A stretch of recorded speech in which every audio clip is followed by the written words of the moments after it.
Welcome to This Week in Money. I'm Jim Goddard. Today, Ross Clark from Chartsandmarkets.com runs down the major markets where we saw a rotation into non-tech stocks. Ross checks out gold, crude, and the U.S. and Canadian dollars. He also has a special offer for our listeners. The founder of the Trendletter.com, Martin Straith, tells us investors didn't seem overly impressed with Nvidia's earnings report. He's concerned government job growth is greatly outpacing private sector employment. He also gives us his outlook for uranium, gold, crude, and the U.S. dollar. Market historian Bob Hoye gives us some perspective on what's happening in the markets, especially gold. He believes being the senior currency, the U.S. dollar will weather whatever economic situation comes up. Bob also answers listener questions. We'll talk to Ross Clark right after this. Recyclico, making lithium-ion last forever. Recyclico's patented recycling process achieves up to 100% recovery of battery metals from lithium-ion batteries for electric vehicles, including cobalt, lithium, nickel, manganese, and aluminum. Recyclico Battery Materials Incorporated trades on the TSX Venture AMY, on the OTCQB AMYZF, and Frankfurt ID4. For more information, visit recyclicode.com or phone us at 778-574-4444. Recyclico, making lithium-ion last forever. Welcome to This Week in Money, the source for market opinions. Here is Jim Goddard. My guest is Ross Clark from Chartsandmarkets.com, where you'll find timely market commentary and insightful technical analysis. You can find him on X at Charts by Ross. Welcome back to This Week in Money. Good to be with you, Jim. How would you describe what happened on the stock markets this week? Well, with the exception of the last half hour of trading, it was weak to put you to sleep here. We had the smallest trading range in the S&P that we've had in the better part of 2 months now. We had huge action in August, early August on the downside, then record-breaking action on the upside. But we're into that consolidation phase right now for that part of the market. But we've been seeing this rotation where you had the Magnificent Seven, the Nvidias of this world, just leading everything into April through June. The action there has really, really subsided. They're having these broad consolidations, but the unweighted index for the S&P, when you take out the big market cap items, we're sitting at all-time highs on that one. And the other areas like the industrials, the financials, the materials, you take a look at the ETFs on these utilities, REITs, healthcare staples, they are all sitting now at new highs for the year and have got momentum going for them. So for all that the summer was to be a doldrums, it's ended up with some pretty good winners in it. Here we are just finishing off August, which historically is usually a decent month, but we know that September, October can be down, but not so much in election years, so that we'll look to see what type of a correction comes in at this point. But for now, the trend is there. I mean, here we are. We got Berkshire Hathaway on Warren Buffett's birthday. It's got a market cap of over $1 trillion, 1.03 trillion, sitting at all-time highs. And he's been taking a lot of money off the table in stocks such as Apple, and there's one that had made a good run and is just moving sideways these days. But his action has been pretty good. A little caveat there, though. The indicators that we look at, I've got some overbought readings in Berkshire, the stock. I got 10 out of 13 signals on the weekly charts going back into the 1990s, produced good downside corrections.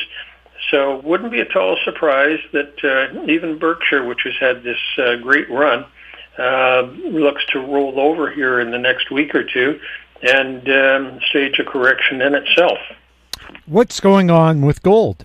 Gold has found this level just over 2,500. Got up here a week and a half ago and hasn't been able to do much since then. The strength has clearly run out of steam. We got big overbought readings 10 days ago and have just thrashed around on the daily charts. The weeklies, we end up with, on a short-term basis, the weekly charts are overbought. But when we look at it on a medium term, they're high but not at an extreme. So typically what happens from here is that we'll see a correction, usually back to the 50-week moving average, and that's right now around 2250. And as I say, we're sitting just over 2,500, so there could be a bit of a correction from that perspective. That was just based upon price momentum. But if we look at the sequential nines right now are in place on the weekly chart. And on that one, got data going back that we go all the way back to 1975 when Americans were once again allowed to own gold, and 80% or 78% of the time that we've been into a position like this, we've seen a correction back to the 50-week moving average. 12% of the time it held at the 20-week moving average. So basically, you've got 90% chance of a decent correction coming in gold. And I would say first week with a lower low would be the catalyst for the correction, at which point we want to be looking to be pretty darn aggressive at picking up some miners on a decent break, maybe in the next 8 to 10 weeks. And at that point, you start to think about the positive seasonal that would take you through Christmas into January. What's going on with crude? Crude, there's another one just stuck inside a trading range. We're 73 and change right now. I don't read much into it. If we can get it down under 70, maybe we'll get some signals. But for now, seasonality is heavy. There's nothing fundamentally that's driving it up or down. You got nothing politically that's pushing it either way. So to me, it's a market to just stand aside from. What's going on with the U.S. and Canadian dollars? Okay, so the dollar has been one of our really, the one that we've had a really good handle on here. The cyclic work suggested that we, for the last 2-3 years now, we've been bottoming out on the dollar index on average every 58 days, and that low was to have occurred this week.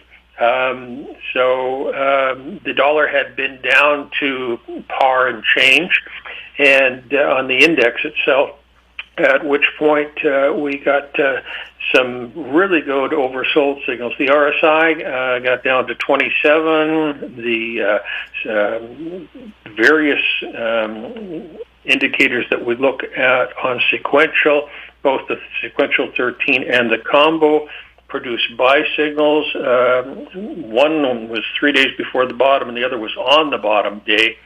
And now we've seen just a really nice reversal. The dollar index looks as though it'll probably get up around the 102.5 level from par. So this has been a pretty good move. The 20-week or the 20-day moving average should serve as a resistance level.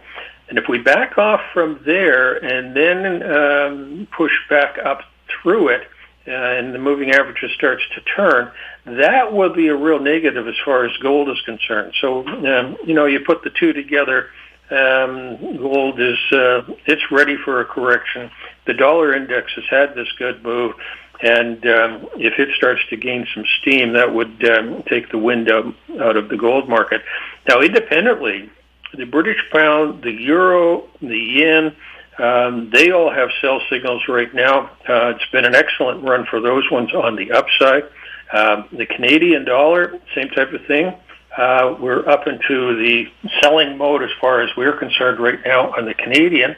So, this has been a nice run from 72 to 74 and a quarter.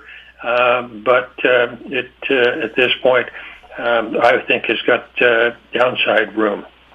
Ross, do you have a special offer for our listeners? Yes, the 25% off for new subscribers for an annual subscription, and they can find that on the front page of the website, chartsandmarkets.com. And for people looking for junior golds and the potential names to identify as we go into hopefully a bit of a correction in the precious metals, top right-hand corner of the website, chartsandmarkets.com, there's a spot there where they can click on a link for the junior gold names. Ross, thank you so much for being on This Week in Money. Pleasure to be with you, Jim. My guest has been Ross Clark from chartsandmarkets.com. You can find him on X at Charts by Ross. Coming up, Martin Straith next on This Week in Money. Don't miss out. Stay informed. Receive the Howe.Street.com weekly recap with thought-provoking podcasts, radio, and articles delivered to your inbox. Sign up for the Howe.Street.com weekly recap on our homepage at Howe.Street.com. Always consult your investment professional before making any investment decision. This Week in Money is archived online at talkdigitalnetwork.com. Welcome back. We're speaking with Martin Straith, founder of Trend News online at thetrendletter.com. He's speaking to us from Coquitlam, BC, which is just east of Vancouver. Welcome back to This Week in Money and happy long weekend. Well, thank you, Jim, and you too. The big market event this week was NVIDIA's earnings report, which generally was quite positive. When you were last on, you said if earnings were merely decent, it would signal a top. But what's your take now? Yeah, well, NVIDIA did have a decent earnings report on Wednesday after the close there. It beat expectations, but it didn't blow them out of the water like previous reports. So it was down yesterday on Thursday, which we expected. Right now it's trading around about 118, so it's about pretty much flat from yesterday. Now, what we're watching for is we want to see if the dip buyers rush in next week, and if we see NVIDIA spike higher, and if it does that spike suck all the air out of the market and leaving the market with no more buyers? That's something that we're really thinking is very likely to happen. So that's what we're watching for. Expectations are through the roof with this company. The CEO, Jensen Huang, this guy's become a rock star. We had the boob signing last month.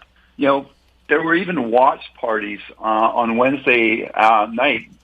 Watch parties for NVIDIA's earnings. So that tells you how hyped up this market's become.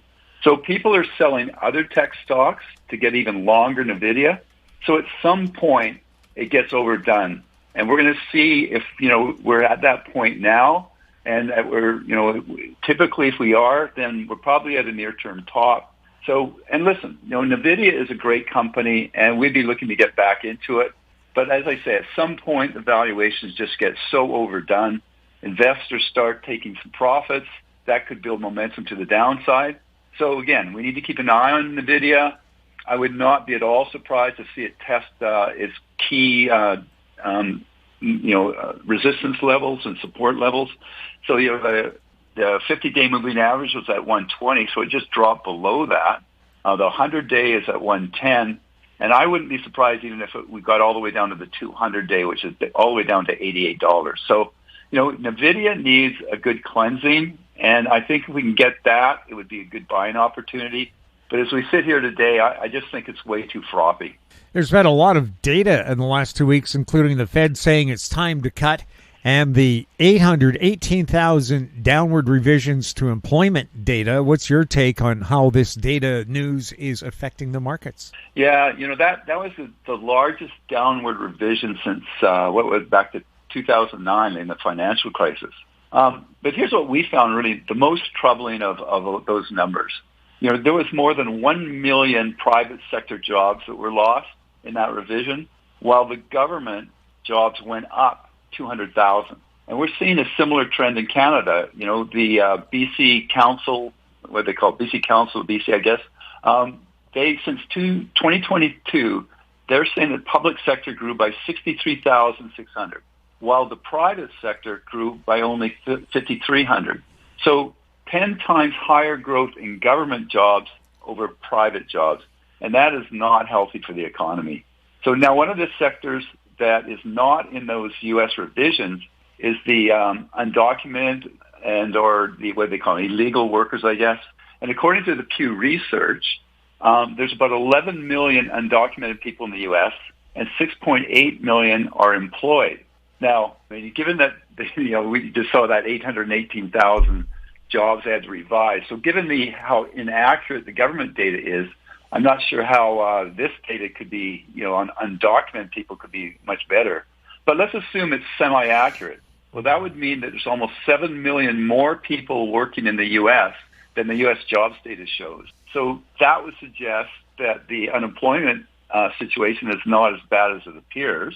So what I watch is the initial unemployment claims. And so far, those numbers have not risen very much, at least not so far. And today we just saw the U.S. Fed's preferred inflation gauge, so that's core PCE data. So it was up slightly at 2.62. Of the core PCE, it's the services that has been driving inflation for the last few years, and the service component is up 3.72. So, so that's quite a bit higher than the Fed wants. And so services, just for reference, that's like housing, healthcare, financial services, insurance, transportation, and it also includes food and accommodation. So as for how this data affects the markets, well, if the employment picture slowly declines, but not dramatic, then the stocks can survive that. If inflation slowly comes down, again, the markets can survive that. But right now, we're seeing stagflation. So that's where the economy is slowing. Inflation remains higher than 2%, and unemployment keeps rising. So if that continues, that would be more challenging for stocks. And then if we were to get a full-blown recession, well, then the stocks are not going to do well for that. So we've seen the yield curve inverted now for over 2 years. And an inverted yield curve has historically been a very accurate forecast of a recession. So again, if we get a recession, then the stocks are not going to do well. Jerome Powell, the Fed chair, said it's time to cut rates. He didn't say how much they would cut, just that it was time. What's your take? Yeah, well, the U.S. Fed, they've got 400 economists with PhDs, and they got a budget of $7.3 billion. So at the end of December, the market, not the Fed, but the market was expecting 6 or 7 rate hikes or cuts. But the Fed, with its 400 PhDs, they kept holding off, with that higher for longer mantra. And then, as you say, at Jackson Hole, Powell comes out and says it's time to cut. Now, the market has been waiting for that announcement for over a year. So the question to me is this one of those buy the rumor, sell the news events? Because as you say, Powell said they're going to cut, but he didn't say by how much. And if we go by today, the market has priced in 8.5 rate cuts in the next year. I mean, that's a lot of cuts. So if the Fed does cut that much, you have to ask, well, why would they cut that much? Well, it would be because they think the economy is in serious trouble. So the big question then is, how worried is the Fed about the U.S. economy? Because if it truly expects just a soft landing and does not plan to cut aggressively, then to me the stock market can absorb that. But if the Fed is really worried about a full-blown recession and does plan to cut aggressively, that changes everything. So like we just discussed, if the Fed seriously is worried about a recession and cuts aggressively, that's not good for stocks. I think we talked last month or a couple months ago, we did a very short video back in December. And in the video, it showed what happened with the stock market the last 4 times the Fed aggressively cut rates. And as the video showed, in each of those 4 times the Fed aggressively cut, we saw the stock market sell off. And, again, that makes sense. If the economy's in trouble, especially if it's headed for a recession, then that's going to hurt companies' revenues. That would drive down share prices. So that would not be good for the general stock market. So with the charts in the video, they showed really clearly that the best time to buy stocks in a Fed rate cut cycle is when the Fed stops cutting rates. And again, that makes sense too, because the reason the Fed would quit cutting rates in each of those examples was because the economy was starting to recover. So that's when you'd want to load up in stock in an aggressive rate cut cycle, not when they start cutting aggressively. Where can our listeners access the video where you talk about the rate cuts? Oh, yeah, they can go to our website, so thetrendletter.com. So that's just one word, all one word, thetrendletter.com. On the homepage, there's a link there, video button. So you just click that and you'll see all the videos we've done. And that one's just basically, I think it's called Fed rate cut or something like that. Last month, you said you expected the Bank of Canada to be much more aggressive in cutting rates than the U.S. Do you still believe that? I do. The Canadian economy is much weaker than the U.S. Our GDP is lower. Productivity is much lower. Unemployment's higher. Pretty much every measure of the economy, the U.S. is much stronger. In 2015, coincidentally, when Trudeau came into power, capital investment in Canada has fallen over 14%. Now, according to the Bank of Canada's own projections, the Canadian economy is expected to perform less than half that of the U.S. in the next year at least. So another key factor is, the difference in mortgage terms. The U.S., the average mortgage term is 30 years. Canada, the average is, 3 to 5 years. So for the average American who owns a home and has a mortgage, if that mortgage doesn't come due for renewal for 15, 20, 25 years, they have not been affected by the dramatic increase in mortgage rates.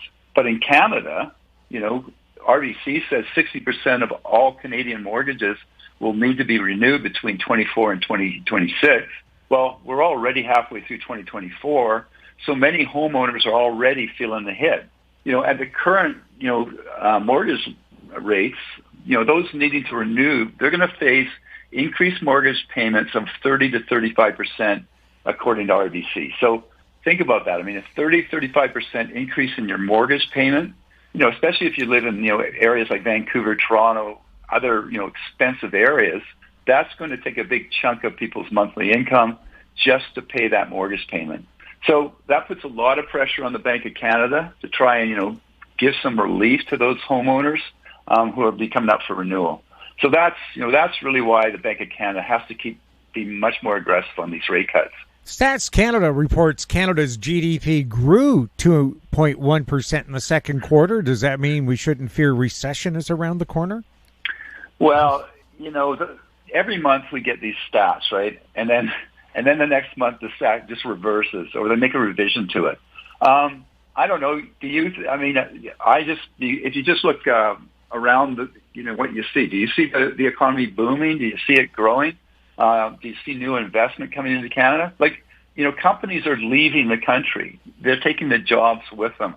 I just find that, if GDP grew by 2.6%, what about productivity by, per individual? How is that coming in? Those are the numbers to me that really count. You've been a big bull on uranium. What's your take on that now? Well, yeah, long term, I'm very bullish for all kinds of reasons. But, we will continue to see these, buy the rumor, sell the news kind of scenarios. You can remember back in, November, I think, the COP28 gathering, they had that declaration to triple nuclear energy. And then that gave uranium a nice pop at that point. And then it peaked, it had a high in January, then it sold off, rallied again in May, and it sold off ever since then. Now, next week, there's the World Nuclear Symposium. So that's the main nuclear conference each year. And at that conference, it tends to spur a ton of deals. So I suspect that will happen again this year. like the business case for uranium is still very solid long term. There's about 440 nuclear plants globally in operation in 32 different countries. Primarily, you've got the U.S., France, China, Russia, and Japan, I think, are the main players. There's currently about 59 or 60 plants under construction. There's another 100 or so planned. So, if you take that, COP's 28, where those 20 countries, including Canada, U.S., France, and the U.K., that they committed to that declaration to triple nuclear energy. So, if they come even close to doing that, well, you've got 440 plants today. To triple that would be 1,320 plants. So, you take off the 59 under construction and 100 that are planned. To meet that, you would need to increase over 700 more nuclear plants to get anywhere close to that declaration. So that's a lot of nuclear power. And until fusion energy becomes viable, there's going to need to be a lot of uranium to fuel those plants.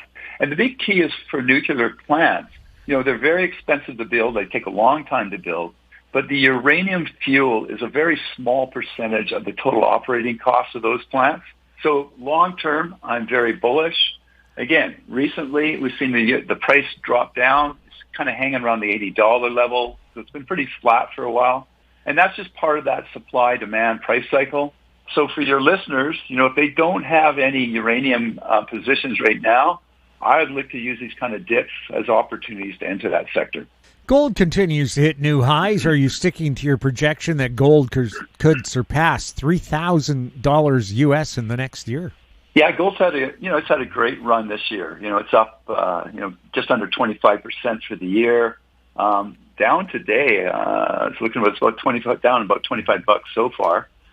There's several good reasons for gold's ascent here. Obviously there's the geopolitical concerns, Russia, Ukraine, Middle East, the China South Sea conflicts. You've got those BRIC nations looking to create a gold-backed currency, they want to reduce the reliance on the US dollar. And then globally, we've got governments who have some serious fiscal problems. We've got high debt problems in Canada, US, and most of the developed countries.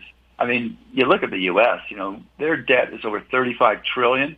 Their interest payments, just to pay the interest on their debt now, is over $1 trillion every year.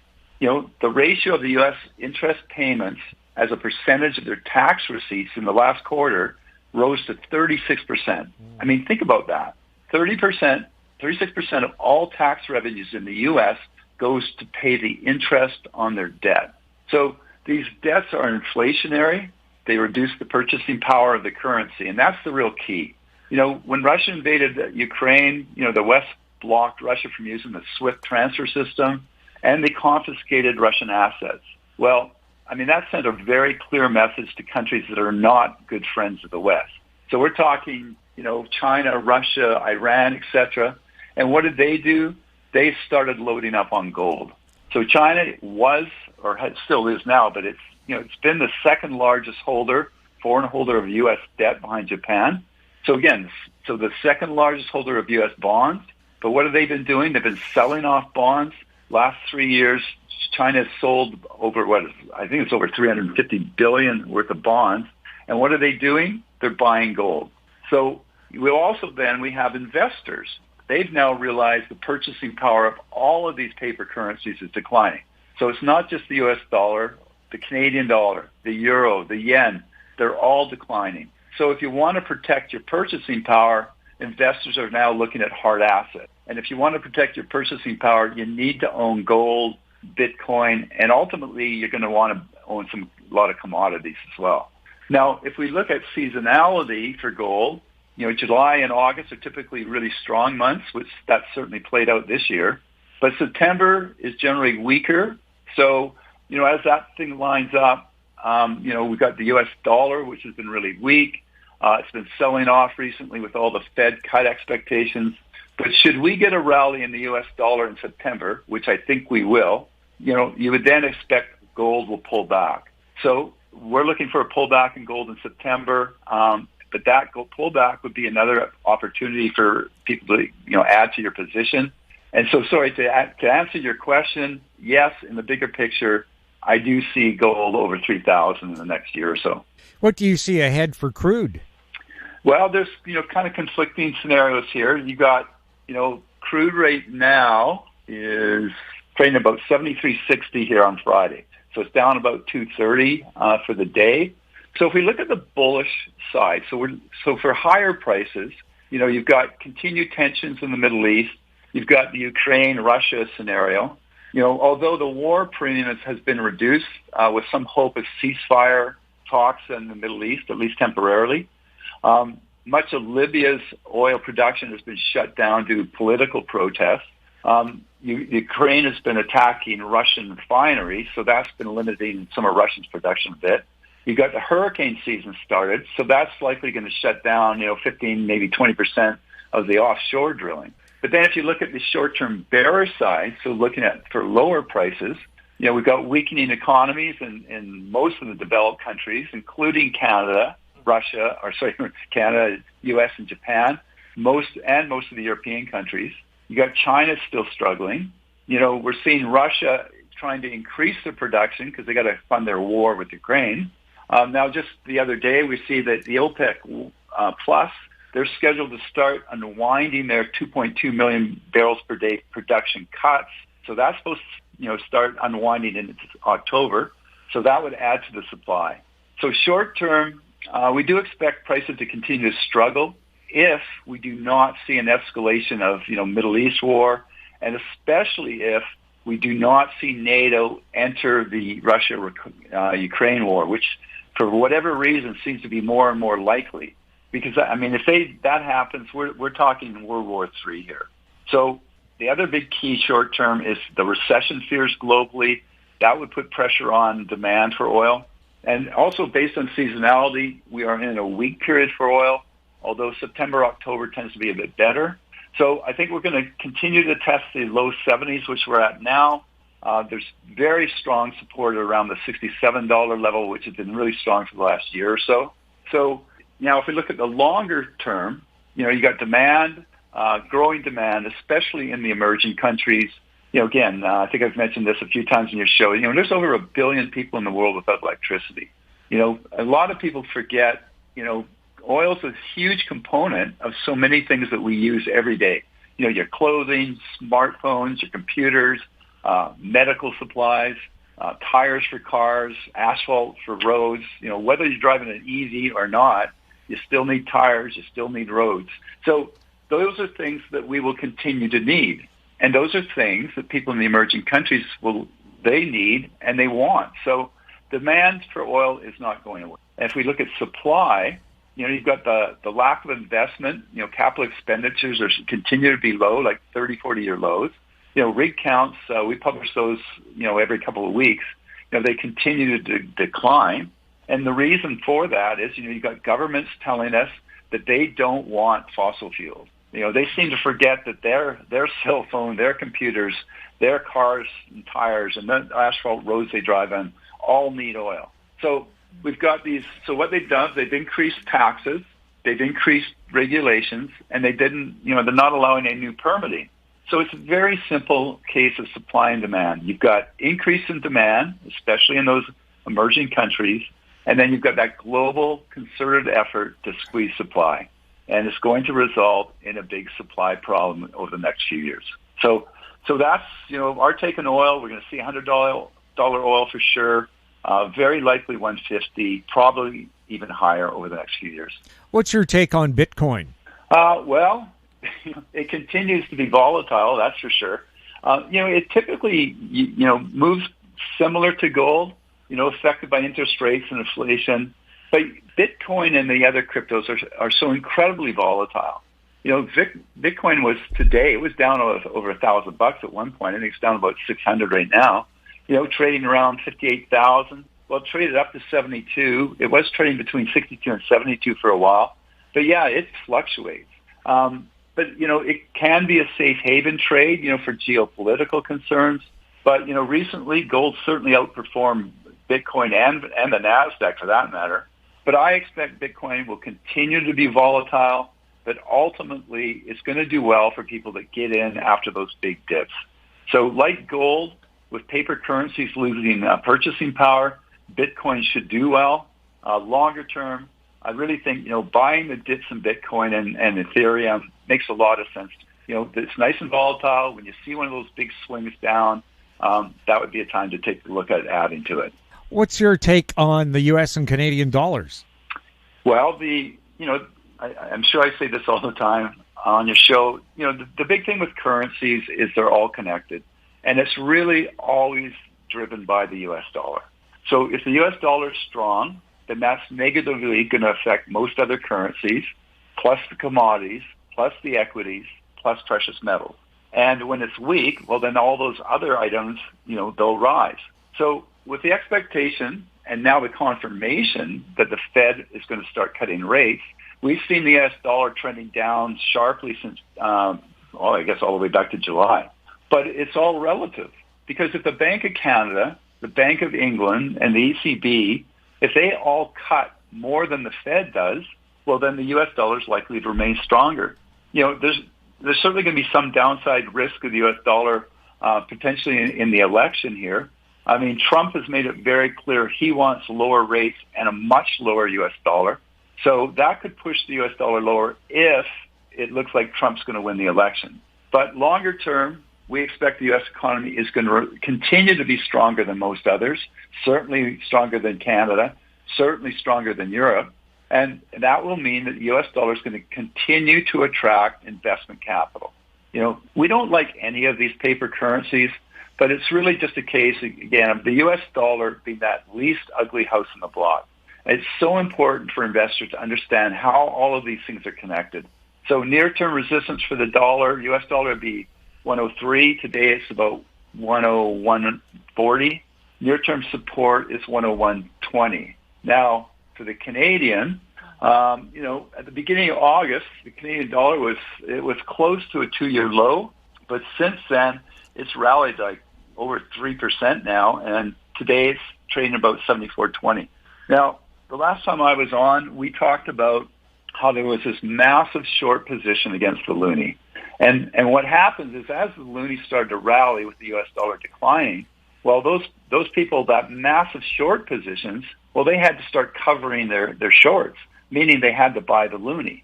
Well, that just added to the fuel of the rally. So as we just talked here, the Bank of Canada has been much more aggressive in reducing interest rates than the Fed. So that means that U.S. bonds are going to be paying higher yields than the Canadian bonds. So today, the U.S. 10 years trades it's giving about 3.9%. Well, the Canadian's giving about 3.15. Well, that's 0.75 of a percentage point lower than the U.S. So investors can get, 0.75 of a point higher by buying a U.S. bond over a Canadian bond. Also, I see any rally in the Canadian dollar being temporary. I suspect that we're going to see the Canadian dollar hit 70 or even lower in the next year or so. But as investors, if we look at things like the resource sector, I think Canadian producers are going to do very well here because their costs are in Canadian dollars, so their labor costs and, equipment, etc., while their revenues are in U.S. dollars. So we're talking about things like oil, natural gas, uranium, copper, gold, and silver even, all priced in U.S. dollars. Yeah, and with oil, we've got the new pipeline now. It's been expanded. So that's going to reduce the discount Canadian producers are receiving. So that's going to be more money for their bottom line. And, like I say, I think oil is going to go to $100 or higher, very likely. And I think the Canadian dollar is going to head to 70 or lower, very likely. Well, that's going to be very positive for Canadian producers. So I think Canadian producers are going to make a killing here. Now, obviously, consumers, it's a whole different story. A weak Canadian dollar is not good news, as that means the cost of imports is going to rise. So essentials, certainly like food, I'm sure every one of your listeners knows that food prices are not, they're not inflated by 2 or 3%. Those prices are much, much higher, and that's going to continue. So that's the negative side. But if you're an investor investing in Canadian producers, I think it's going to do very well. Martin, thank you so much for being on This Week in Money. My pleasure, Jim. And again, have a great weekend. My guest has been Martin Straith, founder of Trend News online at thetrendletter.com. Coming up, Bob Hoye, next on This Week in Money. Recyclical, making lithium-ion last forever. Recyclico's patented recycling process achieves up to 100% recovery of battery metals from lithium-ion batteries for electric vehicles, including cobalt, lithium, nickel, manganese, and aluminum. Recyclico Battery Materials Incorporated trades on the TSX Venture AMY, on the OTCQB AMYZF, and Frankfurt ID4. For more information, visit recyclico.com or phone us at 778-574-4444. Recyclico, making lithium-ion last forever. This Week in Money is archived online at talkdigitalnetwork.com. Welcome back. My guest is market historian Bob Hoye. He's the chief investment strategist for chartsandmarkets.com. He's speaking to us from Vancouver. Welcome back to This Week in Money, Bob. Yeah, Jim, it's good to be with you and with our listeners out there in, what are we going to call it, audience land, I guess. Cyberland. Oh, I like that. AI too. And also, it's a beautiful day in the village next to the rainforest. Yes. It's a very pleasant long weekend here. Mm-hmm. Bob, you have a special offer at Charts and Markets. Can you tell us about it? Yeah, we are got a list of small cap, or as we call them, junior gold stocks. I think there's about 11 in there, maybe 10, because one might have got taken over. But we put together the list in December when the sector was very depressed. We used the TSE Venture Index as a proxy, and in December this was about as beat up as you can get. And there's been some recovery since, but the reason for looking at the juniors is that when you come out of a bad market for gold stocks, typically the big caps will move first, then the middle and size one, and then finally the small caps. And over the play, sometimes the small caps can outperform the big ones. So it's a good way of going about it with a suite of 10 or 11 small cap gold stocks. Yeah. There's a massive division in the U.S. caused by propaganda from mass media. Has this happened before in history, and what was the outcome? Yeah, I've called them tyrannical centuries, where authoritarian government goes berserk, declares war on neighbors, declares war on its own citizens, funds it all with massive inflation. And the first one was the 3rd century in Rome, and it ran for about 100 years. It's hard to pinpoint it. You haven't got a price index back then, but there is a history of the coinage depreciation that was going on, and it was horrendous. And then with the prices soaring, Diocletian came in with price and wage controls, Emperor Diocletian. So, and then the whole economy kind of collapsed, and nobody could afford big government, and people went back to minding their own business. Now, then the next one brewed up beginning in about 1500, and that was another tyrannical centuries with endless wars, endless inflation, endless intrusion, and even on that one, the movement turned the church leaders into vicious murderers, on behalf of the system. And then the reform is best followed in England in the early 1600s, and then they had their glorious revolution in 1688, where a peaceful revolution swept the country. King James saw the tide turning against him. He talked about bringing over French troops to quell the uprising, and that was a no-no. So then he saw the inevitability of it all, and he abdicated and moved to France and sought solace in authoritarian France. And then we went into they call it the Protestant reform, and too much time has been spent on the religion side, and it was a great reform. And then now our dreadful experiment began in the early 1900s, and it's the same thing. We've now run for about 120 years, and it is in your face and in your wallet government. Let's have a war. Let's declare war on our citizens. Let's inflate like mad. And it's the same thing. But we're also, what's exciting now is to watch the tide of ordinary public opinion turn against the perpetrators of all this evil. And it is happening. There could be a refreshing election in the States in November. And then if we can get a certain government to fail in Canada, we could have election. Otherwise, you got to wait till 2025. But change is underway, and it's driven by ordinary people. Stock markets keep hitting new highs following a crash in early 2020. Do you think the stock bull market can continue with normal corrections along the way?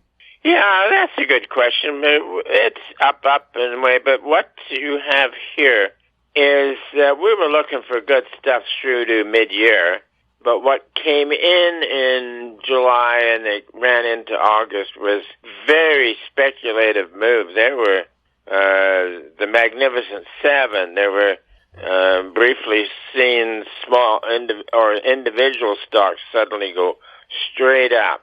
So it became extremely overbought, had a quick correction, and then has been recovering of late. And we kind of like to remind people of what happened in September 1929.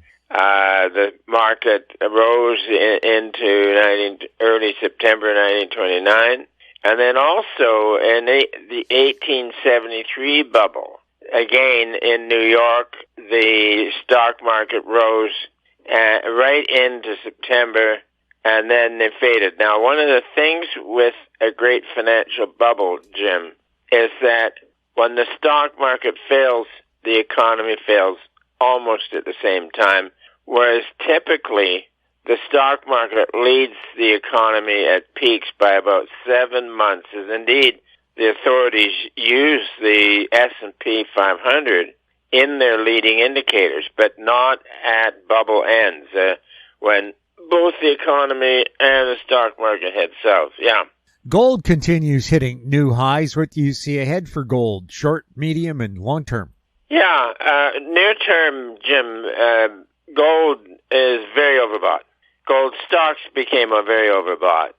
Technically, excesses of reach from which you would expect an intermediate correction. And then also, we're at the time of year, if things are going to go wrong, they're going to go wrong in the fall. So we'd be taking some money off the table, even in gold stocks. And there would be time to re-enter at a better price. Now, on the longer term, this would be a correction in a multi-year bull market, where the real price goes up, it outperforms the cost of mining gold, and the gold miners make money like in the 1930s when the rest of commerce and industry is not doing so good. So gold sector can become a much admired sector.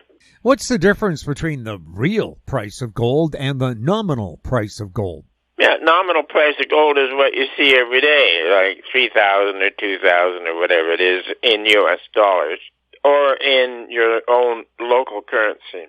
The real price, as most do, is deflated by the rate of inflation as determined by the Consumer Price Index. But, hey, that CPI only comes out once a month, and that's not very good. So what we do is deflate it by the CRB commodity index. You can do it every day, and for the last 7 months or so, gold has been outperforming commodities, which means that bullion price has been outperforming the costs of mining. So it's very happy for the miners, and this can go on for a long time. It looks like the Fed's going to drop its central rate in September. Do interest rate bull markets tend to move higher in waves? No. There's an old rule, and as far as back in history as you're going to go centuries, short-term interest rates such as Treasury bills go up in the boom and down in the bust. And we're seeing lately, I'm gathering headlines on this one because people are saying, oh, rates are about to go down and that's good. And then I've got a wonderful one from September 2007 by the head spokesman for Harris Trust. And he said that the falling rates would certainly help the market. Well, this is just straight intuition. Not only does the S&P go down as the rates of interest go down, but there are times when both plunge together. There's a wonderful chart on that we did, and it shows the S&P hitting a vacuum and heading down as the T-bill rate is going down. So this is one of the intuitive things that is just plain wrong. Falling rates are very bad for economies and stocks and that sort of stuff.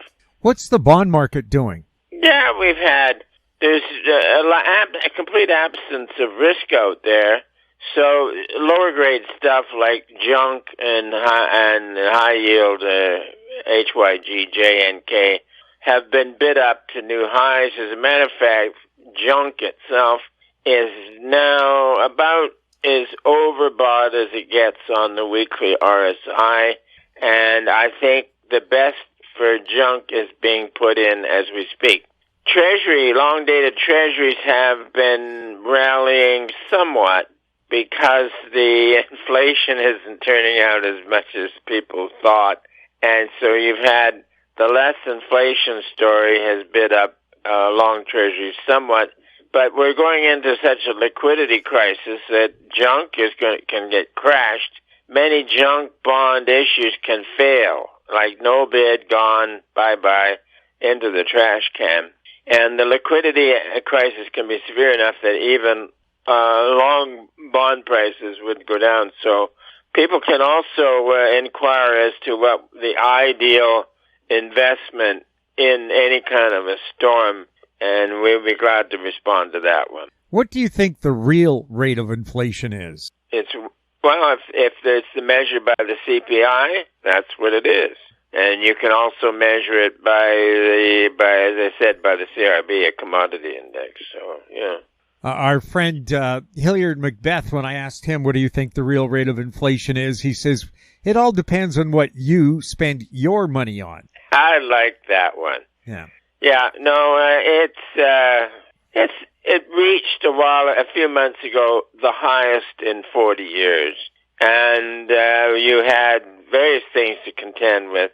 You had the huge self-enforced vacuum with the COVID lockdown, and that slammed everything down, and then everything came back, and people just trying to get normal, bid things up. So,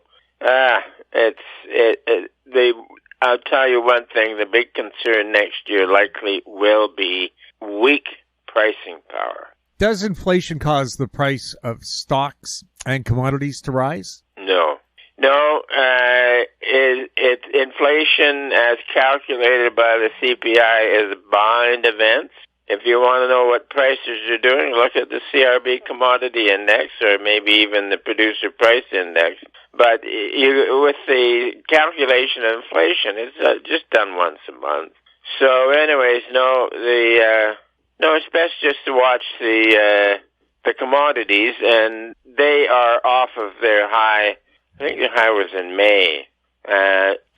They've declined but haven't crashed, and the price of crude, of course, is down hugely from its last high. So the consumer price inflation story is going away.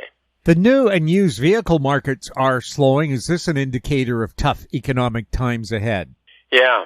Also, with the new ones, it's also a revulsion for electric cars. They're saying these things are ridiculous. So the major car manufacturers have lost huge in a futile effort to make a ridiculous car. Well, right now, Bob, every car has got so much computerized equipment. How come, they could make a much more affordable vehicle if they just made something that got you from point A to B and wasn't loaded with more computers than NASA? Oh, yeah, I imagine they could. I would love a car like that. I think I'm looking around. Maybe I might want to buy a 1970s Morse Minor convertible. Oh, that would be nice. Very simple. Yeah. You can fix it with a pair of pliers and a wrench. Yeah. And a screwdriver. Yeah. What's the difference between a recession and a depression, and could we be heading for one? Okay, recession is sort of in the nature of the business cycle, where you can have a few years of a business recovery. It ends with a boom, and then you have a recession. And then a depression is what follows a great financial bubble. The great financial bubbles have been ended in 1929, followed by a Great Depression, also 1873 bubble, and in 1880, economists in London started calling it the Great Depression. So calling the post-bubble contraction the Great Depression has been on for quite a while. And then there was one following the 1825 bubble, and all the way back to 1720 with the first great financial bubble. So, they are followed by recessions, and 4 out of 5 post-bubble periods were followed by Great Depressions. So we'll see what happens with this one. Well, a recession is what, 2 consecutive quarters of negative growth? Oh, yeah, that's technically one. Yes, well, recession is when your neighbor is out of work, and the depression is when you're out of work. Stats Canada says Canada's GDP went up 2.1% last quarter. Yeah. Are those numbers believable? I don't know. I don't look at those numbers too closely. Is the U.S. dollar still the go-to currency in these turbulent times? Oh, yeah. Yeah, the senior currency becomes chronically firm in a post-bubble contraction. And I think that this is one of the mechanisms behind it is that during the debt bubble, a huge amount of debt is issued, and a lot of it is due and payable in U.S. dollars into New York. So the debt bubble out there is, in a manner of speaking, a short position of dollars that eventually be covered. And if you go back to the 1550s, when Thomas Gresham was England's financial agent in the money market in Antwerp, and he writes back saying describing the problem of servicing debt from a weak local currency into a firm senior currency. So, as I say, the U.S. dollar can become so firm there'll be great despair at many levels. How's the Canadian dollar looking?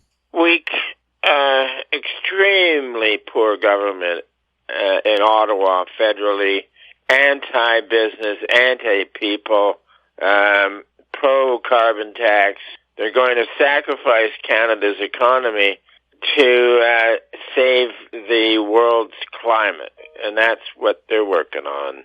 Absolutely insane government. So, and the problem is they don't have to call an election until 2025. So Trudeau can stay there and do his worst for as long as he's feeling evil, and it is not going to help the Canadian dollar. Bitcoin, do you care? No. The BRICS are working on a currency they call the unit. It's digital and would be 40% gold back. What kind of an impact is that going to have on world trade? Oh, that's very interesting. I hadn't seen that one, Jim. Now, Bitcoin, without the stock market, I wonder if it would exist. You know, it's become an important counter to play in the biggest bubble in history. Is there anything that could stop the debt bubble from just continuing to grow and grow? No, you've got the excesses reached in junk and in commodities and everything. So the upside, when you take a look at all the hot games, has been extraordinary. and the downside is often discovered late in September. Agriculture is being destroyed around the world by governments. Are the agriculture markets a good indicator of what could lie ahead? Yeah, well, in Holland and the Greens, the control freaks, got all upset about farmers putting nitrogen in the soil. And all they're doing is replacing the nitrogen that is taken out by growing things. And then also, it must have been 1,000 years ago when farmers discovered that crop rotation was good, and if you put peas or lentils in, it was good. They didn't know why, but it was fixing nitrogen in the soil. But even Trudeau in Ottawa last year and came out and said that he was attacking the farmers for using nitrogen, and the nitrogen has to be replaced. So you've got people with a lot of authority and very little understanding in too many governments. Real estate sales and prices are slowing in Canada. Could we be in for a real estate bust? Oh, yeah.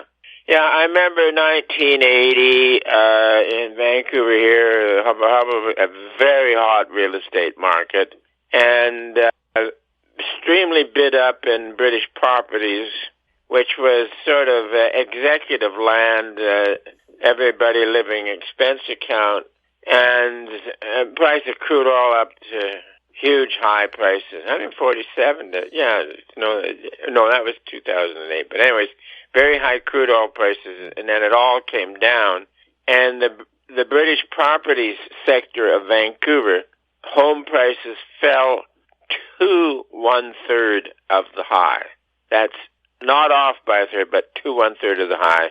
And then in more normal Vancouver, Kerrisdale, they fell in half.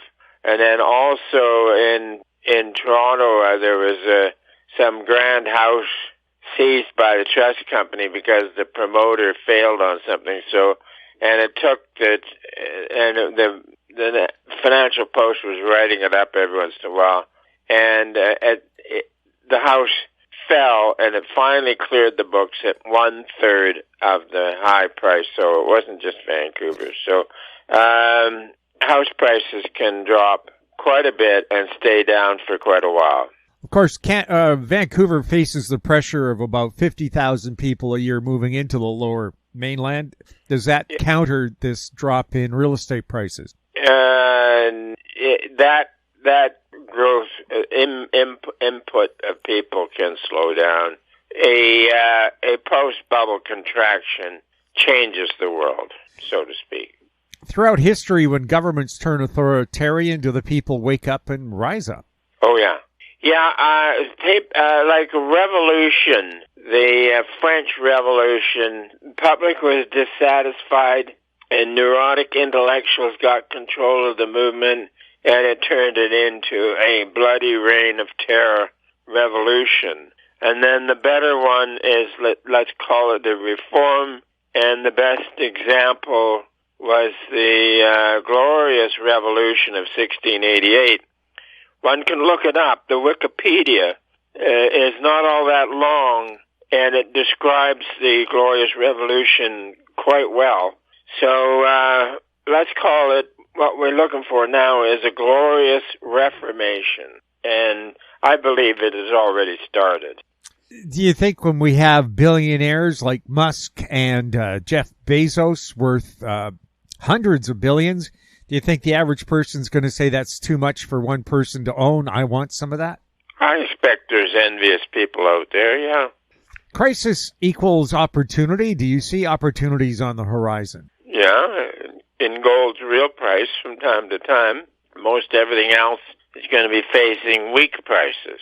Where can people find out more about the chart and market's special offer? Yeah, well, we've got two things on that we're doing. One is the list of juniors, and the other is that 20% off of a new subscription with a new subscriber, good for the next 3 weeks. How about that for goodies? And Bob, before we wrap up our section on This Week in Money, on our weekly show, we always like to get to listener questions. So we do have a bunch of questions from Michael. He starts off with a disturbing headline from Market Watch. Dollar General crashes on most record after management warns of financially constrained core customer.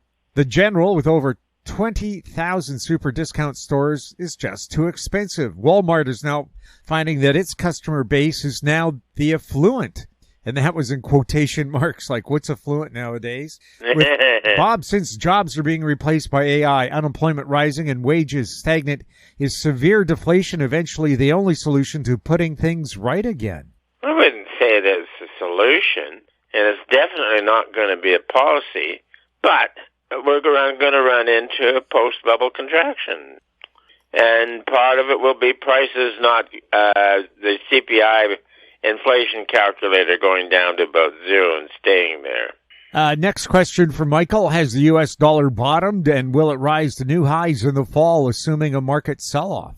You're right on that one. You got a good eye. Yeah, we mentioned the dollar and being the senior currency, and typically it becomes chronically firm in a post-bubble mess. How much can gold potentially pull back when the overall market sells off? Or we've just called it an intermediate pullback on gold price in U.S. dollars, maybe for a couple of months. Correction. And also from Michael, will interest rate cutting cycle eventually cause inflation to return? No. We've mentioned that falling interest rates after a bubble is a disaster, and the Fed, T-bill rate will go down, and the Fed will follow, and everything else will go down as well. So it's a disaster. Bob, thank you so much for being on This Week in Money. Jim, we put it together, and thank you kindly, and we'll look forward to next week. And if you have any questions for Bob, you can send them to info@Howe.Street.com, and we'll ask that question for you. And that wraps up our show for this week. We'd like to thank our guests, Ross Clark, Martin Straith, and Bob Hoye, the Chief Investment Strategist for ChartsandMarkets.com. If you have any questions for the show or for our guests, you can send them to info@Howe.Street.com. I'm Jim Goddard. We'll be back next week with more This Week in Money. Comments made on This Week in Money are an expression of opinion only and should not be construed in any manner whatsoever as recommendations to buy or sell any financial instrument at any time. Archived online at TalkDigitalNetwork.com. This Week in Money is a production of Howe Street Media Incorporated. Executive producer is Tom Allen.